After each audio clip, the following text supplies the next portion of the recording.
Sí.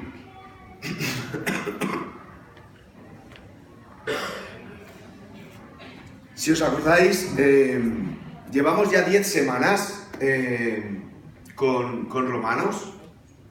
Este es el 10º mensaje de la serie de Romanos. Y los primeros 5 capítulos, hoy vamos a empezar el 6, los primeros 5 capítulos, si os acordáis en la introducción que hicimos, no me he dado cuenta de que aún no habíais acabado. Los primeros 5 capítulos, el apóstol Pablo ha explicado lo que Dios ha hecho por nosotros, ¿vale? Y podríamos hacer un resumen de las personas que han pasado aquí, entre ellos yo también, de lo que Dios ha hecho en la persona de Jesús por nosotros. Sobre todo veríamos la palabra justificación, los ejemplos de Abraham, los ejemplos la semana pasada de Adán,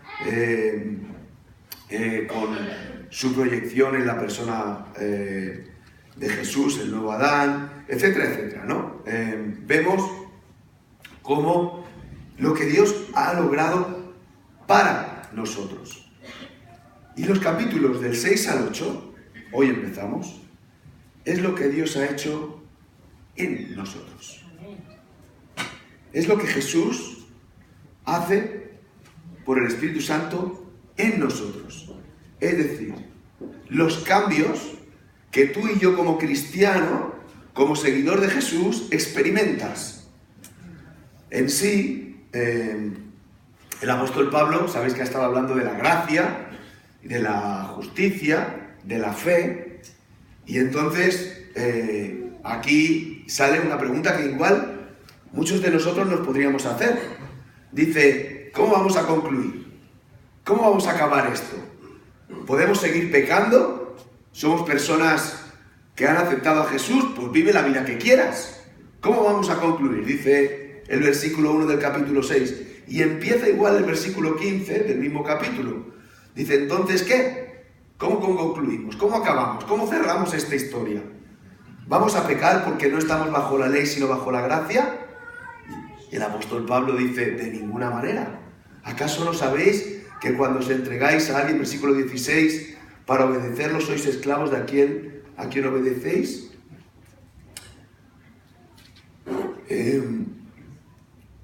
Preguntas como, ¿cómo puedo cambiar? Preguntas como, ¿cómo puedo ser libre del pecado? Es lo que Pablo va a intentar transmitir en estos capítulos 6, 7 y 8. ¿Cómo puedo ser verdaderamente libre? ¿Cómo puedo ser libre del pecado? ¿Cómo puedo vivir una vida de gracia sin caer en el pecado? Sin vivir una vida que me lleve a pecar. Yo he señalado 3 claves. 3, llamarlo 3 llaves, 3 secretos, 3 principios, como queráis, que el apóstol Pablo señala en estos primeros 15 versículos. He cogido hasta el 16, porque el 15 y el 16 da unos detalles que el versículo 2 no da, pero empiezan igual que el capítulo 6, ¿vale? Son 3 principios para ser verdaderamente libres, para poder luchar en nuestra vida como hijos de Dios y vencer al pecado, para tener una libertad completa, perfecta. Hoy anhelamos eso. Hoy está muy de moda ser libre, ¿no? El apóstol Pablo narra la verdadera libertad. ¿Cómo experimentar eso? Los capítulos 6, 7 y 8 es la experiencia que como creyentes tenemos en la persona de Jesús en nuestra vida. La primera, versículos 1 y 2 y 15 y 16. Reconoce tu esclavitud espiritual. Fija, lo acabamos de leer. ¿Qué pues diremos entonces? Dice el apóstol Pablo. ¿Vamos a seguir pecando para que Dios se muestre aún más bondadoso? Claro que no. Nosotros ya hemos muerto respecto al pecado. ¿Cómo podemos seguir viviendo en pecado? Y el versículo 15 y 16. Pues ¿qué? ¿Pecaremos porque no estamos bajo la ley, sino bajo la gracia? En ninguna manera. ¿No sabéis que quien os prestáis, ¿no sabéis que a quien os prestáis vosotros mismos por siervos para obedecerle sois siervos de aquel a quien obedecéis? ¿O del pecado para muerte o de obediencia para justicia? Pablo afirma que hemos muerto al pecado. ¿Sí? ¿Estáis conmigo? ¿Lo hemos leído? Que hemos muerto al pecado. ¿Pero qué significa eso? ¿Hay alguien aquí que no sea pecador? Cuando está hablando de que hemos muerto al pecado, ¿qué está queriendo decir? ¿Significa que no queremos pecar? Bueno, no sé qué deciros. Yo a veces tengo tentaciones que me animan a pecar. ¿Está diciendo eso el apóstol Pablo? ¿Morir al pecado significa que no debemos pecar? Bueno, sí, es verdad, pero quizá es muy light, ¿no? Es muy sencillo solo eso. Sí, significa que nos alejamos lentamente del pecado, que es algo progresivo. Bueno, está diciendo que morimos al pecado. O sea, que en el momento que te conviertes en una persona que sigue a Jesús, ya no estás bajo el reinado, el poder gobernante del pecado. El apóstol Pablo está diciendo, en otras palabras, que el pecado no puede tener el poder sobre nosotros. Evidentemente que pecamos, evidentemente que fracasamos, evidentemente que no hacemos la voluntad de Dios en todos los aspectos. Pero no puede ser que el pecado reine en nuestra vida. No puede ser que el pecado gobierne nuestra vida. No puede ser que las decisiones que tomamos estén dirigidas por el pecado.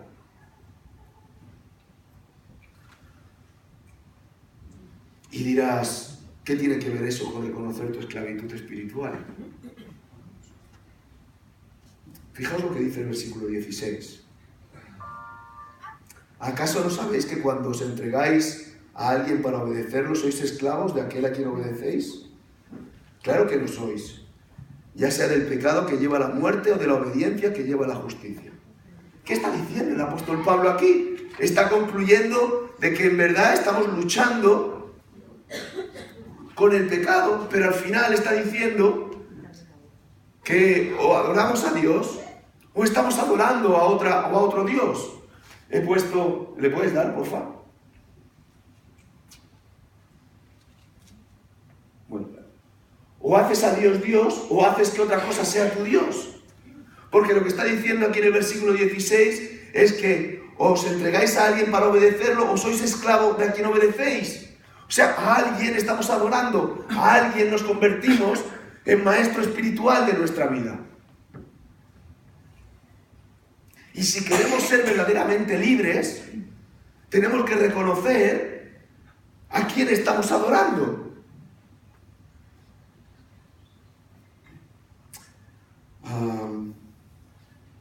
O hacemos a Dios Dios, o haces que otra cosa sea tu Dios. ¿Os acordáis cuál es el primer mandamiento? Yo soy el Señor tu Dios, no tengas otros dioses fuera de mí. Pero si somos sinceros, nuestro primer fracaso, nuestra primer transgresión ante Dios, es que estamos llenos de dioses en nuestra vida. Tenemos un montón de esclavitudes espirituales a nuestro alrededor. Y si no las reconocemos, estamos engañándonos a nosotros mismos. Y dirás, tampoco es para tanto, ¿no? Pero ¿qué te da seguridad en tu vida? A lo mejor es una causa política. Ahora estamos de elecciones esta semana. A lo mejor es la familia. A lo mejor es el dinero. A lo mejor es un romance. A lo mejor es algo físico, el atractivo, el cuidado personal. Todo aquello que te controla, todo aquello que te controla se convierte en una esclavitud espiritual. Todo aquello que no podemos manejar, todo aquello que no sabemos dejar de lado. Como decía uno de mis profesores, vas a vivir por algo. Lo que tienes que definir muy bien es para quién vas a vivir. Hay cosas buenas en la vida y cosas primordiales. No tienen por qué ser cosas malas, aquellas cosas que nos controlan, pero nos controlan, nos encarcelan. Las ponemos en el primer lugar de nuestra vida. Igual piensas, a ver, ¿tengo cosas que me controlan? Déjame ponerte algún ejemplo, porque igual piensas que no. ¿Por qué llegas a enfadarte? El enfado no está mal. Cuando te enfadas un poco, no pasa nada. Si algo ya no solo es un enfado, sino que llega incluso a amargarte. ¿Qué es lo que te lleva a esa reacción, a ese deseo? ¿Es una pasión? ¿Es algo que te controla? ¿Llega a tal tu enfado que no eres capaz de perdonar? Digo cosas que son muy naturales, son cosas del día a día, no es algo extraordinario. El miedo. Wow, si pierdo esto, hombre, todos tenemos miedo en algún momento, pero un miedo que te paraliza, cuando se convierte en una ansiedad que te bloquea. ¿Estamos poniendo en el lugar que corresponde a aquello?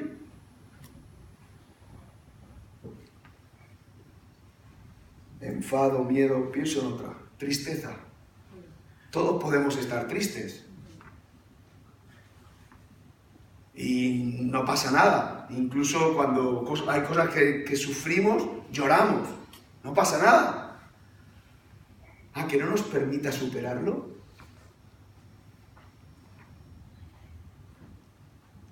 ¿Dónde están nuestras prioridades? ¿Dónde están aquellas cosas que están marcando nuestra vida? Muchas veces creemos que tenemos el control de todo. Y vivimos como si lo tuviéramos.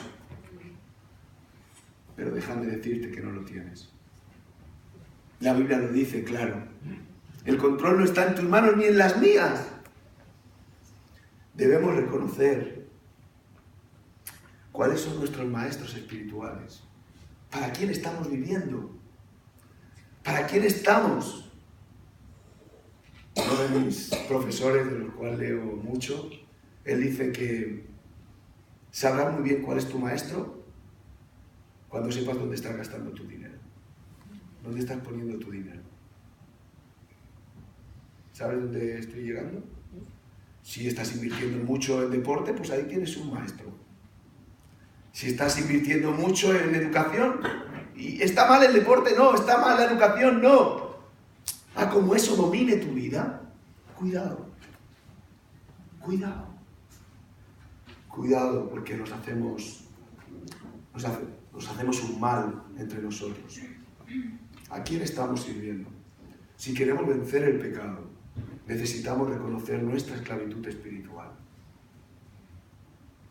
Necesitamos reconocer nuestra esclavitud espiritual. La segunda, los versículos del 3 al 5. Date cuenta de lo que supone estar unido a Jesús. Qué hermoso el apóstol Pablo, ¿cómo lo explica? Dice, versículos 3 al 5, ¿acaso no sabéis que todos los que fuimos bautizados para unirnos con Cristo Jesús, en realidad fuimos bautizados para participar en su muerte? Y el versículo 5, en efecto, si hemos estado unidos con Él en su muerte, sin duda también estaremos unidos con Él en la resurrección. ¿A quién se está refiriendo? Se está refiriendo a los bautizados. ¿Quiénes son las personas que se bautizan? Vamos a tener bautismos ahora, primero de año. ¿Quiénes son las personas que se bautizan? Personas que dan público testimonio de su fe. Son personas que han decidido seguir a Jesús. En sí el bautismo, si me permitís, lo he contado muchas veces, pero es como el anillo en una boda, ¿no? Es aquello que muestra lo que es. ¿El anillo habla de mi compromiso con Maika? No. Mi compromiso con Maika lo trabajamos cada día. Pero esto muestra que tengo un compromiso con ella. El apóstol Pablo está hablando a personas que han entregado sus vidas a Jesús. Y dice que están unidos a Cristo. Están unidos a Él. En sí, realmente Reina Valera del 60, ¿alguno tiene Reina Valera del 60 aquí? Versículo 5. Reina Valera del 60. Pilar. Porque si fuimos plantados juntamente... Ahí está ahí. Dice plan. Es la misma palabra que usa Nueva Versión Internacional como unidos. Dice plantados. En sí, en otras versiones dice injertados. Y en el original, buscando, dice orgánicamente unidos. Es decir, fijaos lo que supone, si queremos ser verdaderamente libres, que estamos metidos en la persona de Jesús. En la muerte de Jesús hemos sido injertados, orgánicamente unidos a Él. Bajo dos aspectos. Primero, bajo el pasado. Es el versículo 3. El pasado de Jesús ahora es nuestro pasado. Y Maika decía en la alabanza, decía, ¿qué haría Jesús? ¿No? Solemos decir mucho, ¿qué haría Jesús ahora? Pero no es solo eso. Es ¿qué ha hecho Jesús por nosotros? Jesús ha dejado el cielo por ti y por mí. Jesús ha dejado su trono por ti y por mí. Jesús ha venido a nosotros. Jesús ha sufrido por nosotros. En sí, Él ha ocupado tu lugar. Y cuando estamos hablando de lo que supone estar unidos a Cristo, unidos a Jesús, tenemos que pensar en lo que Jesús ha pasado por nosotros. A veces nos olvidamos que el lugar de la cruz era tu lugar, El lugar de la cruz era mi lugar. Jesús no merecía la cruz. Y podemos decir, pues sigo pecando, ¿verdad? Y nos olvidamos de que hay alguien que ha pagado el precio de mi pecado.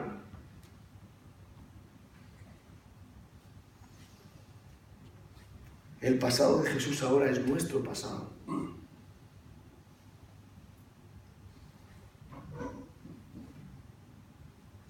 Y hoy el Padre nos mira con cariño, con belleza. Lo cuenta el apóstol Juan en Apocalipsis.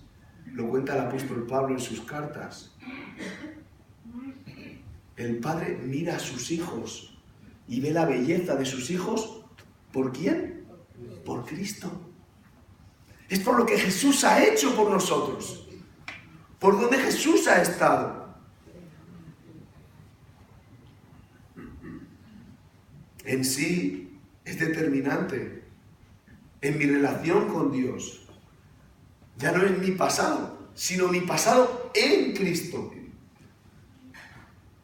Fijaos cómo lo explica el apóstol. ¿Acaso no sabéis que todos los que fuimos bautizados para unirnos con Cristo, fuimos bautizados para participar de su muerte? El Padre se deleita de ti en Cristo.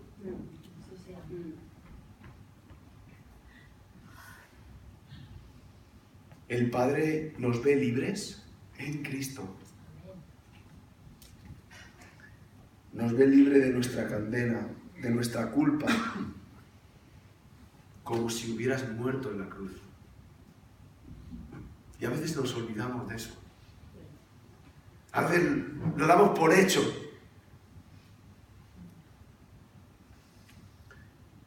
El pasado de Jesús ahora es nuestro pasado. Y la segunda, versículo 5, el futuro de Jesús ahora es nuestro futuro. ¿Has pensado tu futuro con Jesús? Fijaos lo que dice en el versículo 5. En efecto, si hemos sido unidos con Él en su muerte, sin duda, futuro, estaremos unidos con Él en su resurrección. ¡Qué hermoso! El cristianismo no solo mira al pasado, el cristianismo mira mucho más allá del día a día. Y si yo pensaba, me ponía a pensar en este versículo, si Jesús, yendo a la cruz, resucitó, imaginaos cuál es el poder para transformar nuestras vidas.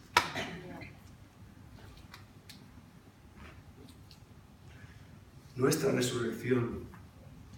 Dice la Biblia que algún día resucitaremos con Él. Disfrutaremos por una eternidad con Él. Creo que hace un par de años, ¿no?, que tocamos la serie del cielo. Lo que va a suponer vivir una eternidad con Él. Porque no solo estamos unidos en Él en el pasado, sino en la eternidad, para siempre.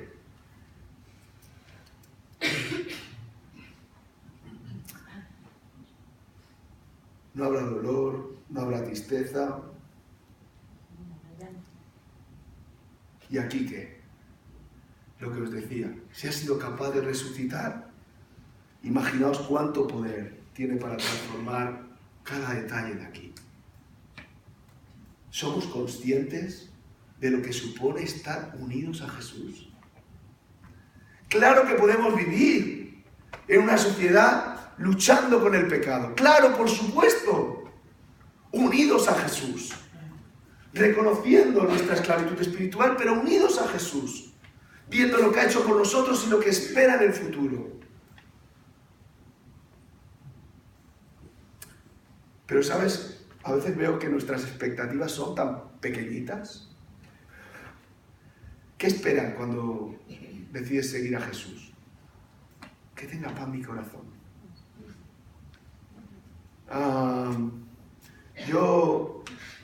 Algún cambio pequeñito. Un poco de inspiración.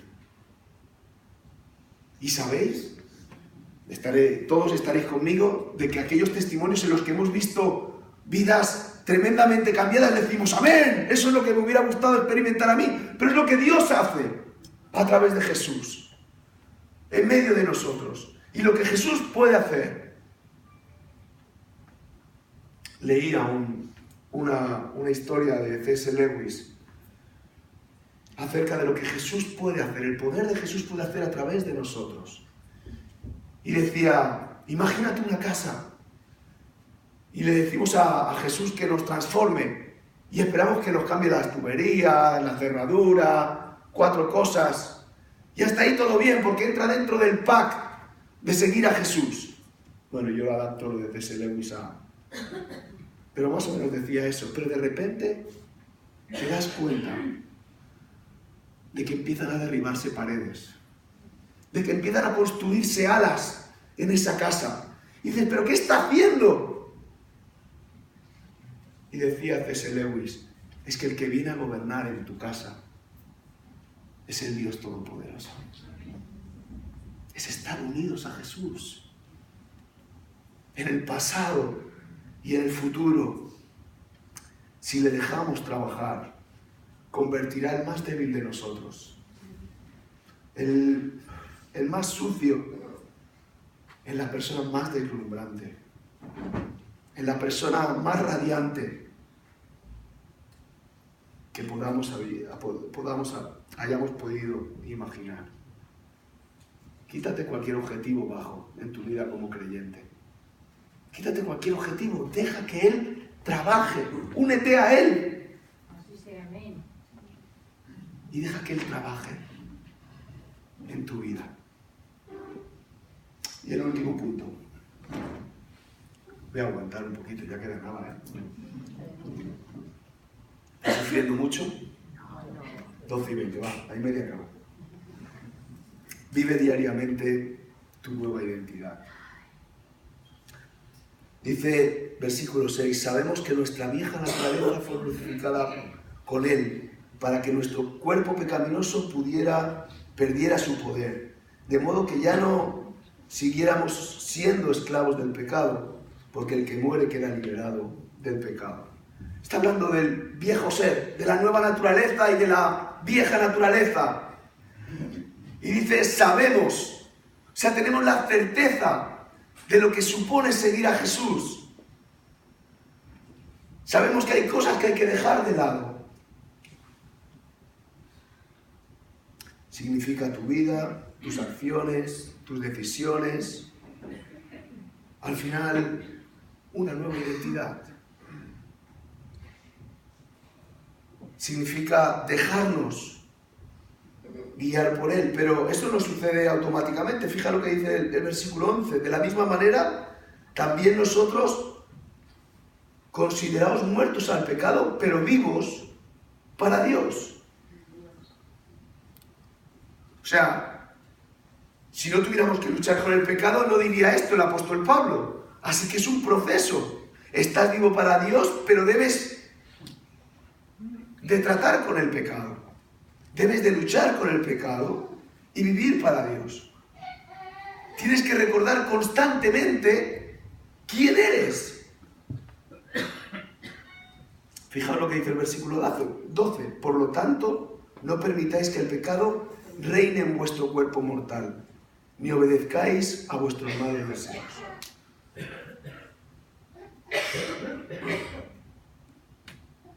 Es un desafío para que el pecado no gane la batalla en nuestro vivir diario con Jesús. En sí tenemos todo lo que necesitamos para salir victoriosos, para ganar la batalla. Y si no la ganamos, ¿sabéis por qué es? Porque no estamos recordando quiénes somos. Porque nos olvidamos cuál es nuestra identidad. La de hijos de Dios. La de más que vencedores, dice el apóstol Pablo. Fijaos, el apóstol Pablo en este versículo 12 nos llama a dos cosas. Primero, que no reine el pecado en tu cuerpo mortal, y segundo, no ofrezcas las partes de tu cuerpo al pecado como instrumentos de iniquidad. Versículo 13. El pecado no puede gobernarnos.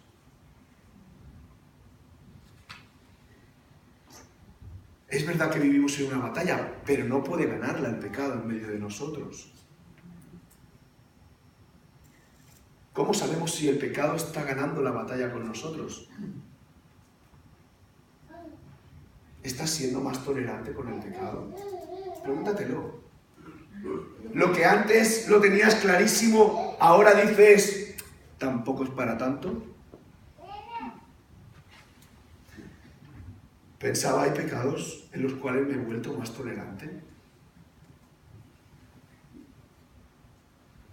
Frases que oigo en mi día a día. Todos roban, ¿no? Pues yo también. Todos estafan, todos mienten. ¿Y qué está diciendo eso? Tolerancia al pecado. Empiezas a tolerarlo y lo que al primero debería afligirnos, debería dolernos, ya no nos hace tanto daño. ¿Sabéis? El pecado adormece. Te anestesia, exacto. Cuando más en la rutina lo tienes en tu... no le das importancia.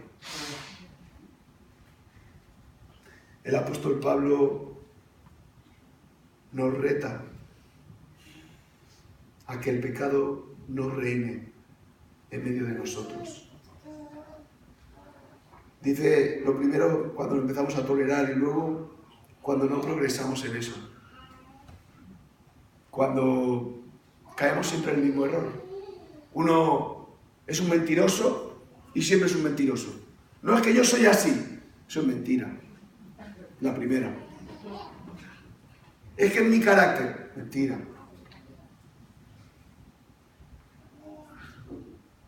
Cuando no crecemos en lo que Dios quiere para nuestra vida.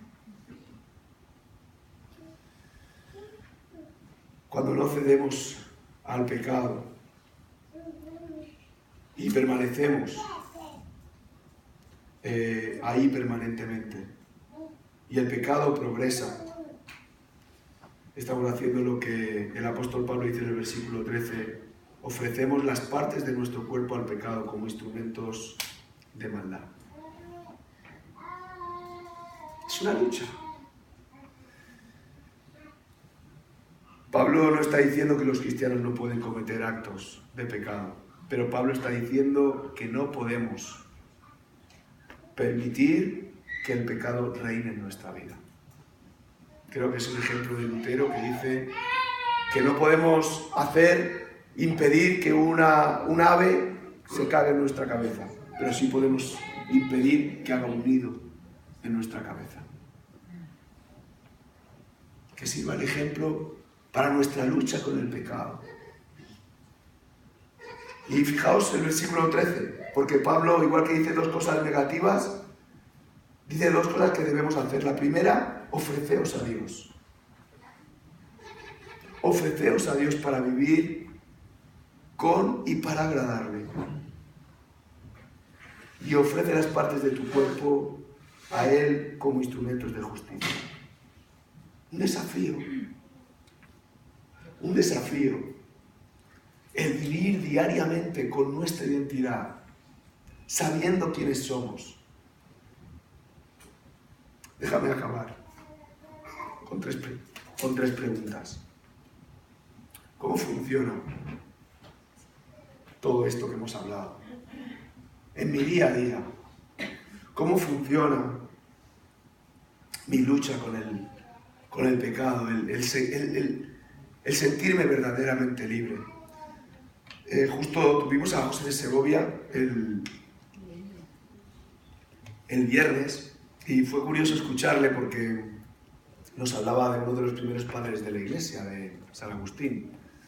Y yo había leído en una de sus confesiones lo que iba a compartir y se lo conté a él porque Agustín interpreta muy bien lo que el apóstol Pablo dice aquí en el capítulo 6.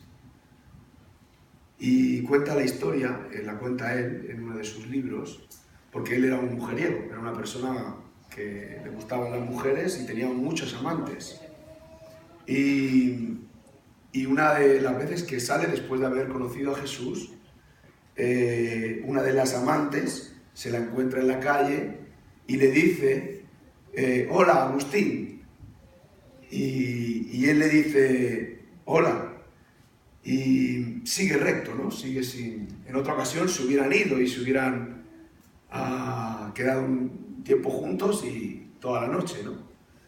Y ve que la mujer, Agustín pasa de la mujer. Y la mujer cuenta en el libro que pensó, igual no se ha dado cuenta quién soy. Y le dijo, Agustín, ¿sabes quién soy? Y Agustín le dijo, sí sé quién eres, pero yo ya no soy el Agustín que tú conoces. Una nueva identidad. Soy una persona completamente diferente. ¿Cómo funciona? Soy una persona que se identifica con Jesús, que pasa su tiempo con Jesús.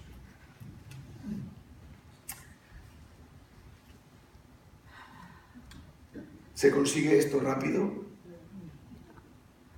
No. Pasa tiempo. Cuesta tiempo. En sí leía una historia de... No la voy a contar, que es un poco larga. Pero es un proceso. Porque estamos luchando con el pecado. Es un proceso porque luchamos con lo que realmente vivimos y con lo que realmente somos. Igual te preguntas, ¿por qué es tan difícil? ¿Por qué es tan difícil vivir en esa perfecta libertad? Porque Déjame contarlo con una historia de una película, que igual la habéis visto, si no la habéis visto como muy antigua, os voy a hacer un spoiler. Se llama Tres Estaciones, pero tiene que ver con un nuevo corazón. No podrás cambiar si no tienes un nuevo corazón. Y no sé cuántos habéis visto esa película de Tres Estaciones, pero habla de un chico tremendamente pobre, se llama Hai. Vive en Vietnam y se dedica a llevar un taxi de esto de bicicletas. Y se enamora de una chica, una prostituta. Ella se llama Lan.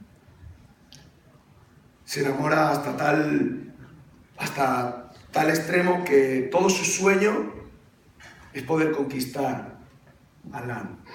Y ella vive amargada porque desea una vida que jamás va a poder tener y se mete más en la prostitución y más se encarcela, más se frustra. A ella le gustaría vivir en los hoteles donde a veces le llevan, pero se da cuenta de que no va a poder conseguir eso nunca. Un día, Hai se presenta a una carrera de bicicletas. Como estaba acostumbrado a ir por las calles, se presenta a esa carrera y la gana, y gana mucho dinero. Dice, y esta es la mía. Coge todo el dinero, alquila una habitación del hotel y habla con Lan para llevarla al hotel. Llama a la prostituta y suben al hotel. Y es el momento cúspide de la película, donde todos esperan pues que haya cohetes por todos lados, una escena romántica de sexo, y ves a Lan, no ves a Hai que le dice a Lan, al chico que le dice a la chica, mira, no quiero tener sexo contigo, solo te he traído para verte dormir. Ella no se lo cree. La película acaba levantándose ella por la mañana y rompiéndose, diciendo que no puede volver a esa nueva vida porque ha encontrado una persona con corazón. Hermanos, esto solo es posible cuando tienes un corazón nuevo. Amén. Solo podremos vivir y experimentar la verdadera libertad cuando tenemos un corazón nuevo. Hermano, ¿cómo puedes luchar ante el pecado? Recuerda que Cristo te compró con su sangre. Recuérdalo. Recuerda cada día que tengas la oportunidad de ser tentado, que Cristo te compró con su sangre. Recuerda que has sido liberado del dominio del pecado. Recuérdalo. Tenemos la victoria. Y déjame decir solo una cosa más. Has sido salvado. Has sido rescatado específicamente para no pecar. Has sido rescatado para no pecar. Y eso no lo digo yo. Lo dice Tito, capítulo 2, versículo 14. Él se entregó por nosotros para rescatarnos de toda maldad y purificar para sí un pueblo elegido, dedicado a hacer el bien. Acompañadme en oración. Padre, gracias por tu palabra. Gracias por el regalo que supone estar unidos a ti. Señor, ¿qué sería de nosotros si no te tuviéramos? Padre, te pedimos el poder que solo tú tienes para llevar unas vidas que te agraden. Señor, no permitas que el pecado reine en medio de nosotros. Señor, haz que estemos tan unidos a ti, que tu Espíritu Santo nos alumbre y nos dé el poder y la fuerza para luchar con todo aquello que no te agrada. Señor, ayúdanos. Lo pedimos en el nombre de Jesús.